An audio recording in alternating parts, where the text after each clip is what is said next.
ALP Sport 2020 pour vous servir. Et oui, nouvelle intro. Ce sera peut-être mon intro officielle de ma chaîne. Non, je sais pas honnêtement. J'ai voulu faire ça. Voilà. Donc aujourd'hui, nous allons enfin parler du Grand Prix du Qatar Moto 2 et Moto 3, puisqu'il n'y a pas une Moto GP, on le rappelle. Le Grand Prix, c'était la semaine dernière, dimanche dernier. On va faire un petit résumé de cette course.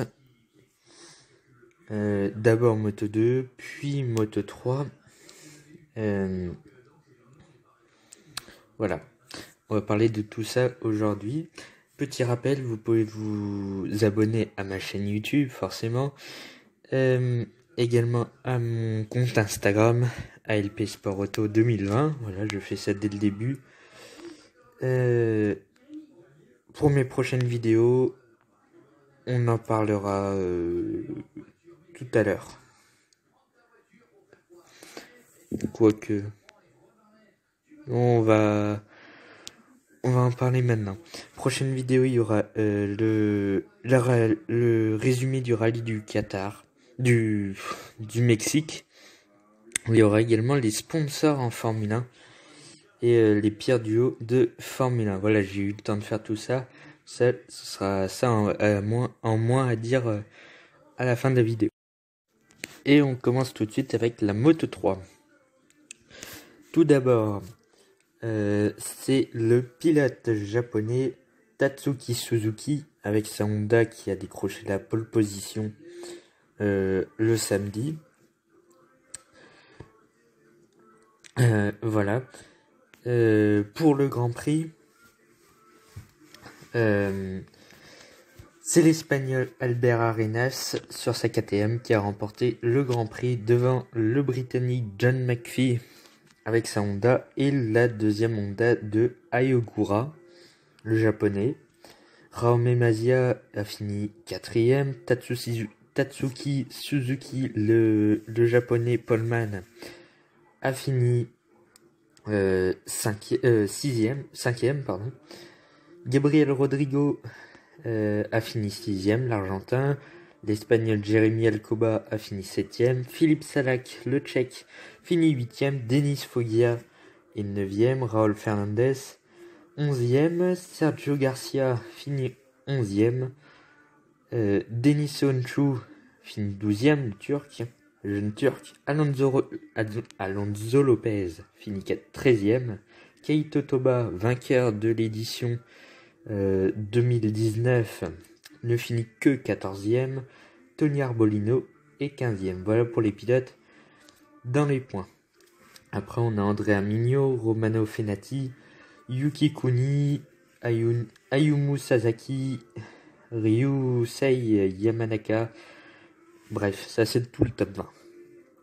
Voilà donc, du coup, forcément, c'est le premier Grand Prix de la saison. Donc le classement du Grand Prix, c'est le classement du championnat du monde de Moto 3. Donc Albert Arenas qui commence très bien la saison. John McPhee 2ème, Ogura 3ème. Bon bref, c'est le classement de ce Grand Prix du Qatar. Donc, parmi les abandons, il n'y a eu que 2 abandons. Et il y a eu une chute d'un pilote qui était parmi les leaders, mais qui est reparti. Il a fini 28ème sur 29. C'est Celestino Vietti. Donc, les 2 abandons, on a d'abord José Garcia, qui a eu un accident au 4 tours avant la fin du Grand Prix. Et à un tour de la fin, l'Africain Darin Binder, dont son frère, me semble-t-il, est en MotoGP, Brad Binder.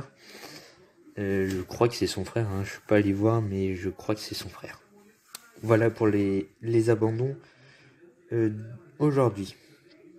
Donc parmi les grands noms du Moto3, enfin les noms qu'on connaît bien.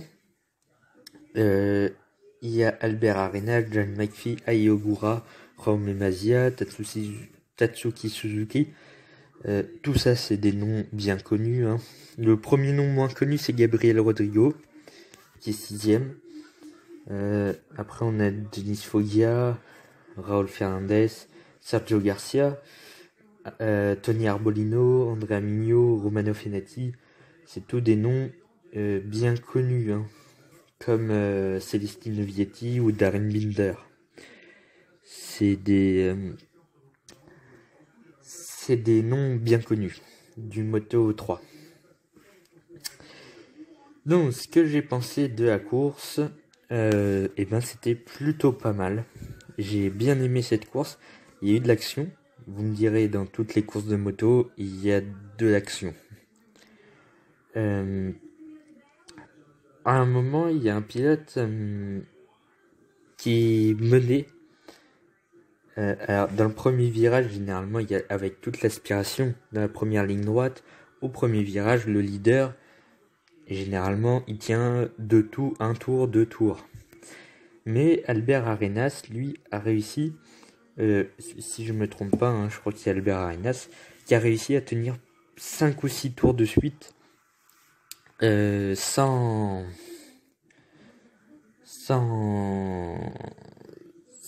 abandonner, enfin sans abandonner, non, sans perdre la tête de la course. Bon, au bout d'un moment, il a lâché, et je ne sais plus qui a pris la tête derrière. Je crois que c'est Raúl Fernandez qui avait pris la tête. Il y avait Darren Binder aussi, il y avait tout ce groupe-là.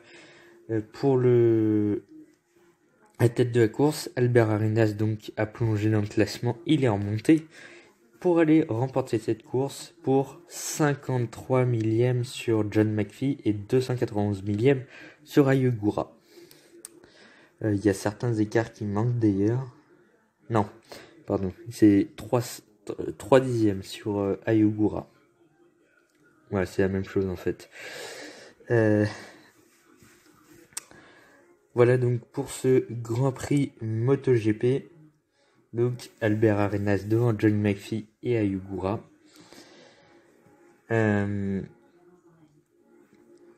Voilà pour cette course de Moto 3 pardon. Donc petit rappel, hein, les Grands Prix de Thaïlande et d'Amérique ont été reportés. Hein. L'Argentine, l'Amérique et la Thaïlande ont été reportés.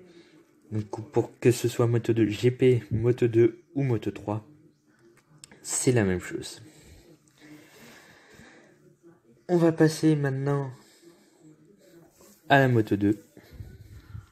La Moto 2, donc, avec le poleman, l'américain Joe Roberts, avec la Kalex.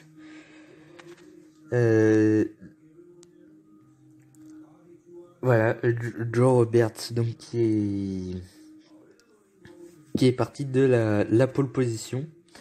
Le vainqueur de cette course, c'est tout de même Tetsuta Nakashima, le premier japonais depuis 10 ans à avoir gagné une course au Qatar en MotoGP, en Moto 2 pardon. Il s'impose devant les deux Italiens Lorenzo Baldassari et Enea Bastianini.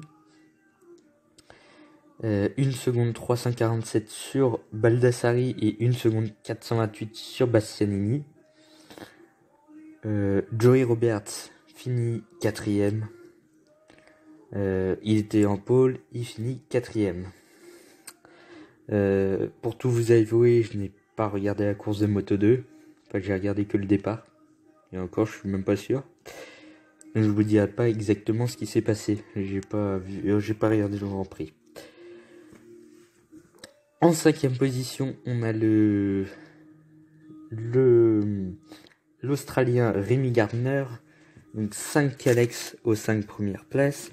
Jorge Navarro avec la Speed Up finit 6ème. Marcel Schroeter est 7ème. Aaron Canet 8ème. On en attendait beaucoup de l'Espagnol. Et il a fini... c'est un Grand Prix moyen pour l'Espagnol. On l'attendait dans les premières positions. Xavi Vieré, pardon, finit 9ème. Et la surprenante 10ème place pour le Suisse Thomas Luthi, ex-pilote MotoGP en 2018. Le pilote suisse qui est normalement l'un des favoris pour le titre, qui devrait même être, je pense, champion. Hein. Son objectif, c'est finir dans le top 3, voire même être champion de Moto2 cette année. Et avec cette 10ème place, ça commence mal hein, pour le Suisse. Pilote Kalex. Le néerlandais Boben Sleider finit 11ème avec la NTS. Ça doit être la Néerlande, je ne sais pas quoi. Je sais pas ce que ça veut dire NTS. C'est peut-être juste un nom comme ça, mais généralement quand il y a des noms d'écuries avec 3 lettres, ça veut généralement dire quelque chose derrière. C'est comme l'écurie en Formule 1 HRT, c'était Hispaniola Racing Team. Voilà, donc ça veut sûrement dire quelque chose. Bref. Marco Bezzecchi finit 12ème devant Fabio Di Giannantonio. Eux aussi, les deux pilotes, on les attendait beaucoup plus présents aux avant-postes. Ils ont fini loin derrière, hein, 12 et 13e, les pilotes italiens. On attendait Bezzecchi et Di Giannantonio beaucoup plus proches de la tête de course. En 14e position, on a Jack Dixon et Stefano Manzi qui finit 15e. On attendait aussi des pilotes comme Nicolo Bulega qui finit 18e, Affiche Sharin 19e seulement pour l'ex-pilote MotoGP, Jorge Martin 20e seulement, Lorenzo Dalla Porta qui ne finit que 24e, il a chuté je crois. Et parmi les abandons, on a Marcos Ramirez, un des plus grands pilotes de la Moto2 du plateau. On a également l'autre espagnol Augusto Fernandez. On a Casma Daniel, Luca Marini aussi qui ont abandonné ce Grand Prix du Qatar. Voilà pour les résultats de ce Grand Prix du Qatar Moto2 et Moto3. Le championnat en Moto2, c'est donc Nakashima devant Baldassari et Bastianini. Roberts et Gardner complètent le top 5. Navarro, Schroeter, Canet, Vieré, Luthi pour le top 10. Et merci d'avoir écouté cette vidéo. Maintenant qu'on est en quarantaine, je vais pouvoir faire beaucoup plus de vidéos. Ça veut pas forcément dire que je les mettrai toutes en même temps et tous les jours, mais je ferai de mon possible pour faire le plus de vidéos pendant la période de quarantaine. Puisque vous le savez, selon hier le président Macron a parlé et on est tous confinés, sauf pour faire les courses et tout. J'y reviendrai peut-être une fois, mais j'ai déjà fait 2 vidéos sur le coronavirus. Ça commence à faire pas mal quand même, et je vais peut-être arrêter parce que ça commence à un peu me saouler. On est quand même dans un monde un peu excessif, on va dire. Bref, on va passer tout ça et tous les coups de gueule.